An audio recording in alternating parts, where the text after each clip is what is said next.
tous, merci d'être avec nous dans l'émission Le Talk du Figaro. Je reçois aujourd'hui Jean Lassalle, candidat à l'élection présidentielle. Bonjour. Bonjour. Merci d'être avec nous. Vous êtes député des Pyrénées-Atlantiques depuis 2002 et maire de Lourdios-Icher depuis 1977. Alors vous allez nous parler de la campagne, de votre programme. Première question, vous êtes un homme politique depuis très longtemps. Vous avez eu cette volonté d'être candidat depuis longtemps aussi. Est-ce que vous vous sentez comme un homme providentiel dans cette campagne? Non, pas du tout, mais un homme très utile. Comment ça? Providentiel, non, parce que c'est quand même pas ça. Mais très utile, en ce sens que d'abord nous avons une campagne très pauvre. Pauvre, à quel niveau? Pauvre sur le plan des idées, sur le plan des échanges, des débats. Certainement la plus pauvre que nous ayons eue depuis la Ve République, où les présidents sont élus comme ils le sont.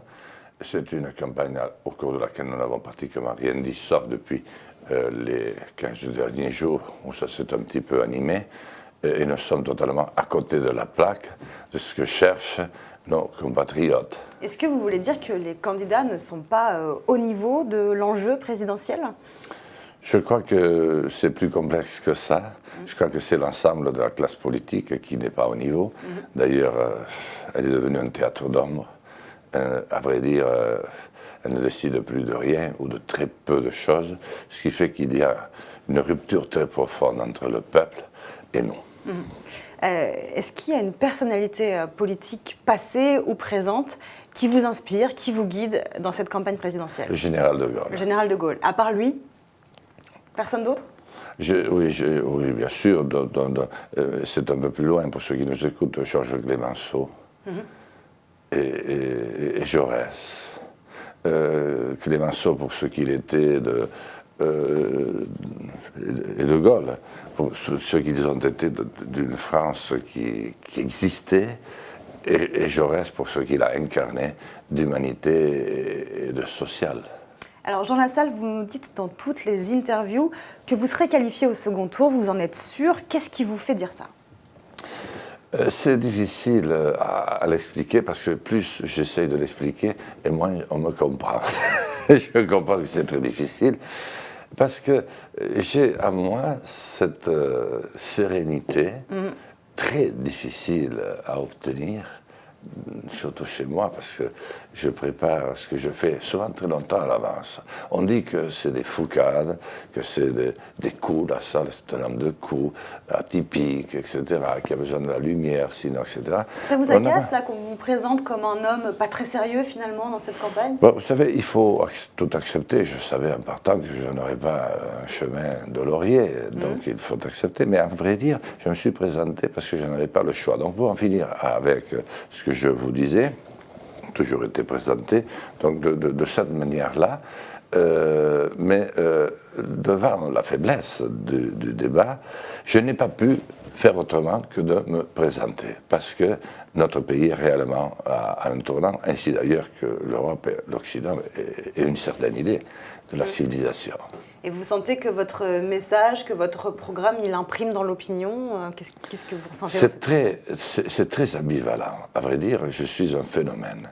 Vous êtes un phénomène? La salle, non, phénomène, la salle, parce que si en plus je viens gagner un qualificatif de plus ce matin chez vous, à me l'attribuer à moi-même, ça ne va pas le faire. Non, c'est-à-dire que partout où je vais, et je suis accueilli, je fais aussi bien que n'importe qui. Alors on a dit, il est rural, bon, il est des campagnes, personne, au-delà de 10 km au-dessus de son village, plus personne ne le connaît. Bon, et si je vais à Saint-Denis, il y a du monde partout. Oui, le Figaro. Oui, merci d'ailleurs au Figaro de l'avoir signalé, c'est vrai. Je vais ensuite à Marseille, dans le quartier nord, c'est pas évident. Et j'arrive, et puis les gens sont heureux de me voir. Vous vous sentez populaire en fait, c'est ça? Je suis populaire, mais je fais la part des choses parce que je sais aussi le caractère trompeur qu'il y a à passer à la télévision. Vous savez, dès que vous passez un petit peu à la télévision, une ou deux fois, ça doit vous arriver. Oh, madame, est-ce que je peux avoir... Non, ça, je le sais. Mais il y a autre chose, c'est dans la durée. C'est depuis longtemps, en fait. Et comme si on me comprenait mieux, au fond, quand je ne parle pas, que quand je parle. il y avait une grand-mère qui me disait l'autre jour, moi je vous ai trouvé bien, et ma petite fille m'a dit, ah, dans le débat, je préfère le grand, mais je comprends rien à ce qu'il dit. Oui. Ah, ben, voilà. Alors on m'a dit, articule. Ah oui. Ah, oui, j'essaye. Ben, enfin, il ne faut pas non plus se travestir. Voilà. On va parler de votre positionnement politique. Vous êtes un homme du centre, vous étiez d'ailleurs au MoDem.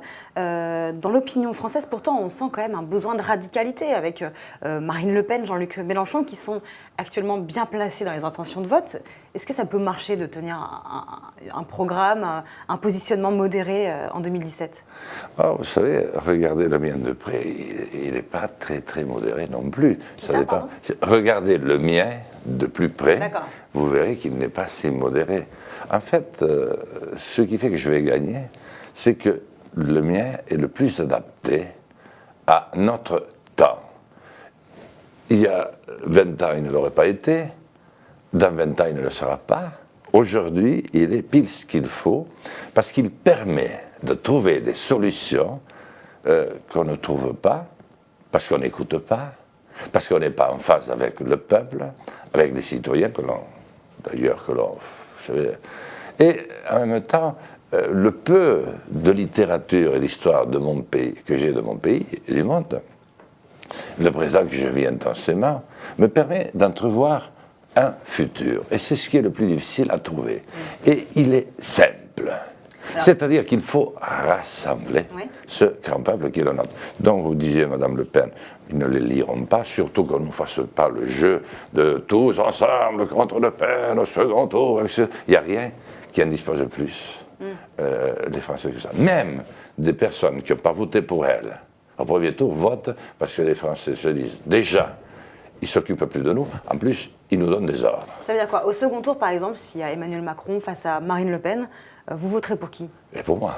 Vous voterez pour vous? Et pourquoi pas? Et si vous n'êtes pas qualifié? Mais je serai qualifié. Ah oui. Oui, on a déjà commencé. Vous voyez, c'est difficile ce que je fais. À 5 minutes déjà, on oublie quoi. Non, je serai là. D'accord. Voilà. Donc, non, la solution de Le Pen, personne ne veut la mettre maintenant, pas plus aux législatives d'ailleurs. C'est là que naît le problème, parce qu'on va refaire le coup. Mais si Fillon était élu, ça veut dire que je ne le savais pas. C'est pour vous montrer pourquoi je dois l'être absolument.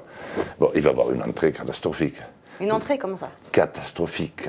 Parce qu'en face de lui, il aura gagné les législatives aussi. Mais une gauche revancharde, qui a tout échoué depuis 15 ans. Elle avait fait des bonnes choses auparavant, mais qui n'est pas bien. Vous allez avoir des centaines de milliers, peut-être des millions de gens dans la rue. Il ne pourra pas tenir. Et là, il sera obligé de dissoudre. Macron. Alors Macron, bon, lui, c'est un garçon qui a apporté, il est jeune, intelligent. D'ailleurs, la première fois que je l'ai vu, je l'ai dit à l'Assemblée, je l'ai dit à M. Valls, je l'ai prévenu, Monsieur le Premier ministre, vous allez prendre 2 valses, l'une au départemental, l'autre au régional, ça n'a pas raté. Et puis je lui ai dit, attention, celui-ci, dans 1 an, il va vous doubler. Et avertissez le président de la République, parce qu'il va le mettre hors jeu. C'est ce qui s'est passé. Bon, ça c'est bien. Mais par contre, qu'est-ce que vous voulez qu'il fasse? Il a réuni un certain nombre de gens sympathiques. Oui, François Bayrou, par exemple. Voilà, mais aussi tous les crocodiles qui ont tout échoué depuis 20 ans.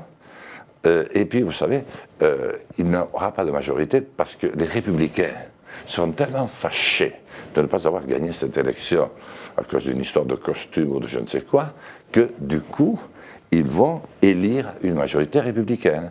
Et vous savez qu'en France, ça ne se passe pas toujours bien entre centristes et républicains, mais si on y ajoute la gauche caviar, alors là, à ce moment-là, ça nous éloigne des problèmes des Français au quotidien. Donc, par conséquent, qui voyez-vous d'autre? Il y aurait Mélenchon. Mais Mélenchon va être d'une certaine manière harmonisé. Harmonisé? Harmonisé, oui. Harmoniser, c'est du verbe harmoniser, premier groupe. C'est-à-dire qu'il va lui manquer des fois, parce que quand même, il y a des socialistes qui vont dire au dernier moment, oh non, quand même, il va trop loin, etc. Donc, voilà. Donc, voilà, je vous ai défini pourquoi j'allais être élu. Jean Lassalle, vous connaissez bien François Bayrou. Est-ce qu'il pourrait être un bon Premier ministre pour Emmanuel Macron? Non, il n'est plus dans le coup aujourd'hui. Il peut le redevenir. Mais aujourd'hui, bon, d'abord, il a du mal à se situer, parce que, honnêtement, pour rejoindre Macron, il ne faut vraiment pas être bien dans ses baskets. Et pourtant, j'ai été proche. Oui. J'ai accompagné passionnément toutes ces campagnes. Bien sûr. À la dernière, j'avais senti que ça n'allait pas, parce que cette histoire de toujours vouloir rembourser une dette qu'on ne peut pas rembourser, on n'a plus d'industrie, plus d'agriculture, on ne produit plus rien, à part des ventes d'armes, sinon on n'a rien. Mais en même temps, toujours plus d'intégration européenne, alors que j'ai visité, après le Tour de France, 15 pays d'Europe, les opinions publiques ne nous suivent plus. Donc vous n'allez quand même pas mettre l'armée pour les obliger à faire plus d'intégration. Est-ce que vous pouvez présenter à nos internautes qui nous regardent la mesure phare de votre programme? Je vais reconstruire un État. Parce que celui qu'on a est pusillanime, il est inutilement irrévérencieux et je devrais dire malhabile avec les plus faibles. Il est insignifiant devant les grosses fortunes, devant le capital lourd qui a pris la place de notre beau modèle, qui a certainement été le modèle le plus rayonnant de démocratie jusqu'à la chute du mur de Berlin. Nous avons organisé la concurrence généralisée, nous avons hystérisé littéralement la vie, à tel point que nous avons tous peur. Nous vivons dans un régime vichiste. Vichy, c'était la peur de l'autre en permanence, d'être dénoncé, etc., etc. Et moi, j'aspire, grâce à un État retrouvé, à irradier à nouveau de bienveillance l'ensemble de ce territoire et à rétablir la commune. Ensuite, je retire les armes du Proche-Orient. Je reprends l'initiative diplomatique parce que la France, c'est certainement l'un des plus grands des pays diplomatiques. J'ai un ambassadeur dans mon équipe de campagne, je vous assure qu'il est à fond pour. Et puis, je crée la 4e arme pour nous protéger vraiment.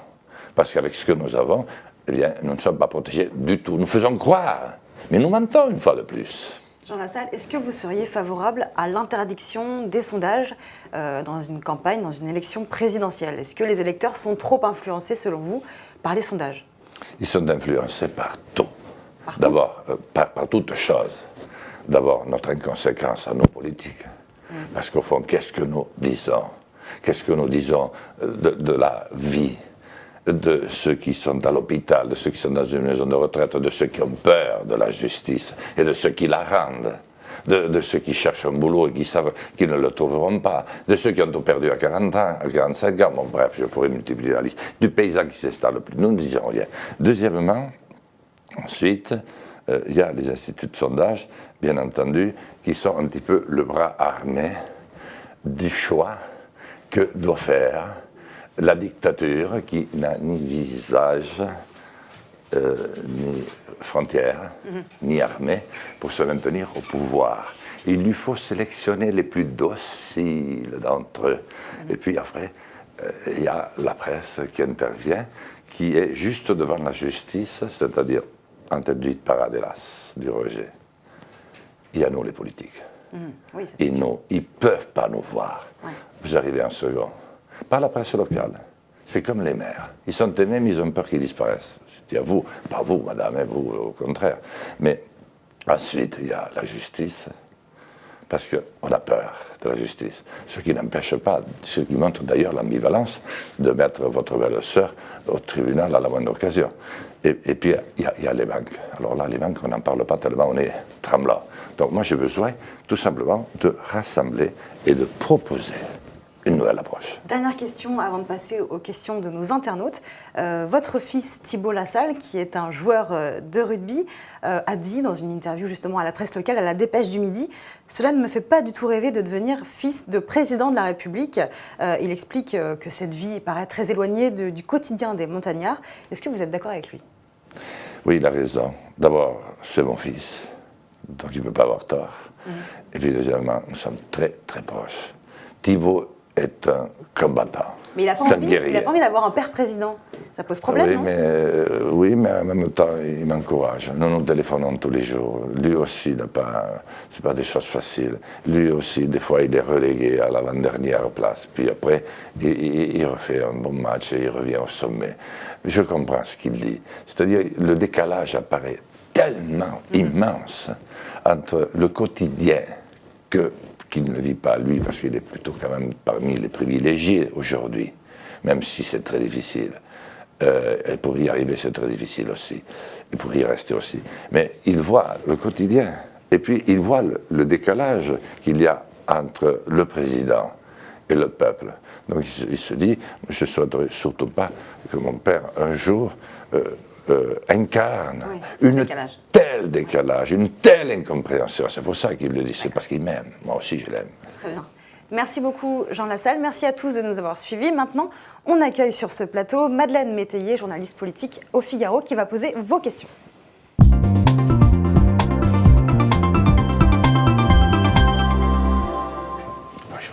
Bonjour Madeleine. Bonjour Mathilde, bonjour Jean Lassalle.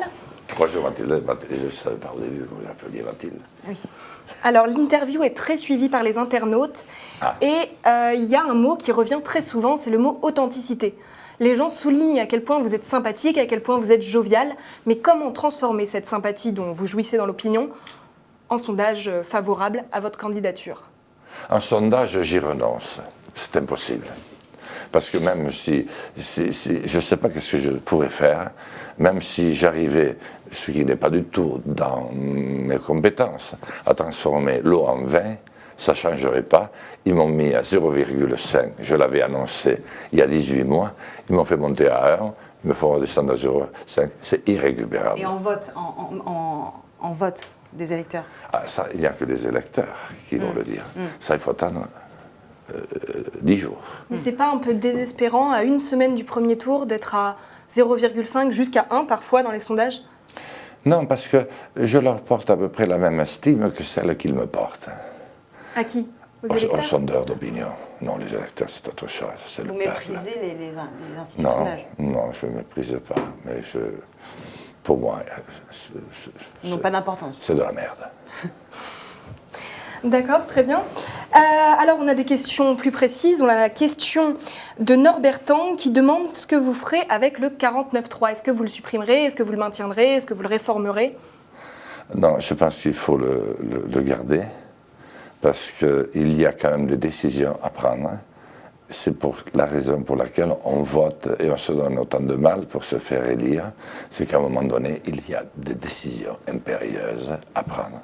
Et c'est un des éléments de la Ve République. Je veux garder la Ve République. Je ne vais pas faire comme Mélenchon, me lancer. Qu'est-ce que vous voulez dire? Que vous allez le supprimer? Non, je veux le garder. Vous voulez le garder? Je veux le garder parce que, par contre, je ferai tout pour ne pas l'utiliser ou l'utiliser le moins possible. Parce que c'est un aveu d'échec dans, d'abord, toute la préparation de la loi, avant, dans les discussions. Vous voyez, la loi El Khomri, c'est celle qui est le plus attachée aujourd'hui, mais il y en a eu d'autres avant. Il n'y a pas eu de réelle discussion avec les syndicats, avec les interlocuteurs sociaux, voilà. Et puis ensuite, c'est un échec de la politique. Ça veut dire qu'on n'est pas capable, à un moment donné, de faire une majorité pour voter. Mais on ne peut pas y arriver, surtout, et par conséquent... mais il y a des éléments encourageants. Quand je pense que le général de Gaulle a réussi à faire passer des textes extrêmement difficiles, parfois par référendum, alors qu'aujourd'hui on les rejette tous. Quand je pense que François Mitterrand a réussi à abolir la peine de mort sans avoir besoin de 49.3, quand je pense que Valéry Giscard d'Estaing... Vous voulez dire que les bonnes décisions n'ont pas besoin de passer par la force? Et la preuve, sinon elles n'auraient jamais été prises. Le Conseil national de la résistance avait créé la sécurité sociale, a donné le droit de femme au vote, le droit de vote aux femmes. C'est quand même extraordinaire qu'il ait fallu attendre si longtemps.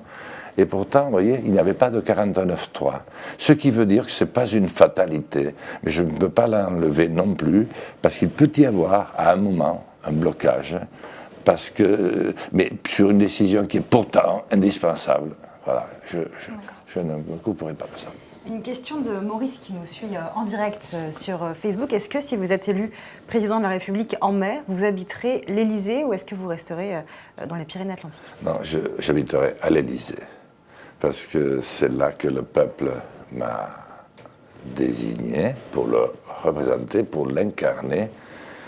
je pense que je ferai comme faisait le général de Gaulle avec Colombey les deux églises. Je me rendrai aussi souvent que possible, mais j'habiterai physiquement, nuit et jour, à l'Élysée. Il faut habiter le lieu, parce que c'est déjà un symbole, et la politique c'est des symboles.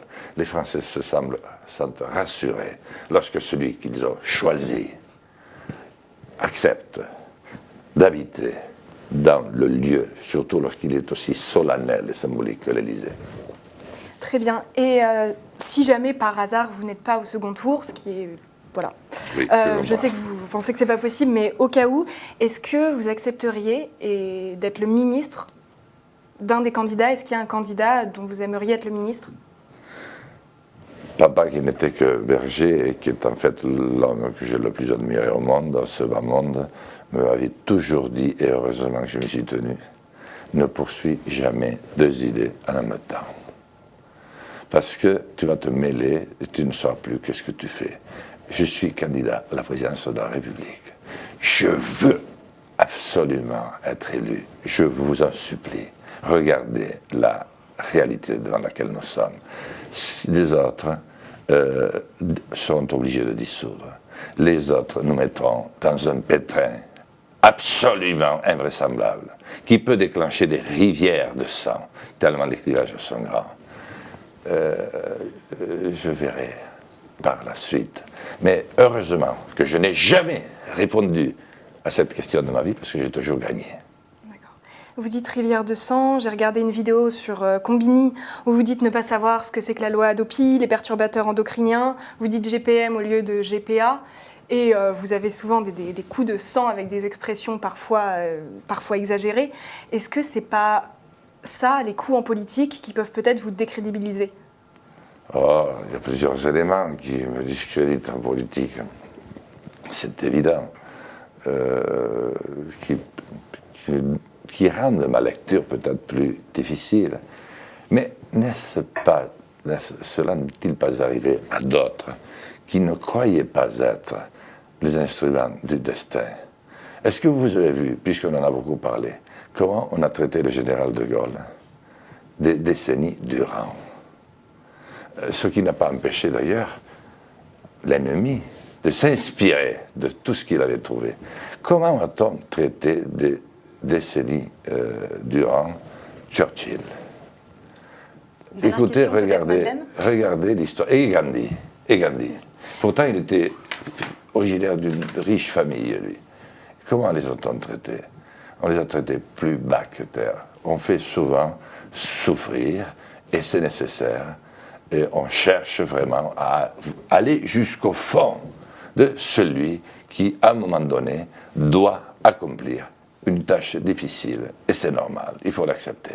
Une dernière question peut-être, une question de Adrien Matou qui nous demande pourquoi avoir été au MoDem si longtemps si c'est pour défendre aujourd'hui des convictions anti-UE et anti-libérales? C'est pas forcément anti-UE, je ne veux pas organiser de Frexit, parce que la France est beaucoup trop fracturée. Je suis le seul des candidats à avoir visité, après le Tour de France, avant qu'un autre député ne le fasse, en costard-cravate et chaussures de ville, il faudra attendre 5 minutes, 15 pays européens. Ils sont dans la même situation que nous, ils sont aussi perdus. Ils n'ont plus de gouvernement, donc plus d'État, après, et ils n'ont pas non plus un gouvernement européen, si ce n'est le très sympathique Juncker, qui est le Premier ministre de l'État, qui a blanchi et verdi le plus d'argent sale au monde au cours de ces 20 dernières années. Remarquez, son prédécesseur n'est pas mieux, puisque lui est rentré dans la banque qui veut déstabiliser les États du monde. Donc, ceci étant, je ne veux pas condamner la communauté européenne. Je dois la faire fonctionner selon l'égide de l'Europe des nations. Parce que la France est une grande voix de l'Europe. Les Anglais s'en sont allés, Et aujourd'hui, nous sommes désorientés. Et pour ça, la France doit retrouver un espace politique, financier, économique qu'elle n'a plus, parce que tous les autres peuvent tout promettre. Ils jureront au mois de mai et ils se perjureront au mois de juin, parce qu'avec une telle dette, sans aucune perspective, sans aucun courage, on n'a aucune chance de s'en sortir. Donc je n'insulterai pas l'avenir, parce que c'est vous, c'est mes enfants, c'est la nouvelle génération qui, si nous avons sauvé la paix, si nous avons au moins été foutus de faire ça, après avoir tant trahi, nous avons bénéficié des seuls 60 ans de paix qu'ait connu notre pays. Moi, j'ai pu réaliser pratiquement tous mes rêves et tous mes projets. Mes 4 enfants, 2 députés, ont beaucoup moins de chances de les réaliser qu'en ont eu il y a 40 ans, les 4 enfants de berger de mon père. Nous avons été, jusqu'à maintenant, une génération ratée. Voilà. Il est temps qu'on se reprenne pour vous passer le flambeau. Et à ce moment-là, vous irez au bout de vos rêves, y compris dans l'Europe, débarrassés d'une finance spéculative et de ce terrible comment on dit, stress qui nous empare tous. Je rêve d'un monde où on n'a plus peur. Merci beaucoup Jean Lassalle, merci beaucoup Madeleine Métayer. Si jamais vous êtes élu en mai, le béarnais, seconde langue officielle du pays, non? Non, il faut rester. Je vais devoir défendre le français. Très bien. Parce que c'est impensable que la langue de Shakespeare, américanisée et dollarisée, ait pris en 100 ans le pas sur la langue de Victor Hugo. Merci beaucoup Jean Lassalle, merci beaucoup d'avoir été avec nous. À mardi pour une prochaine édition du Talk.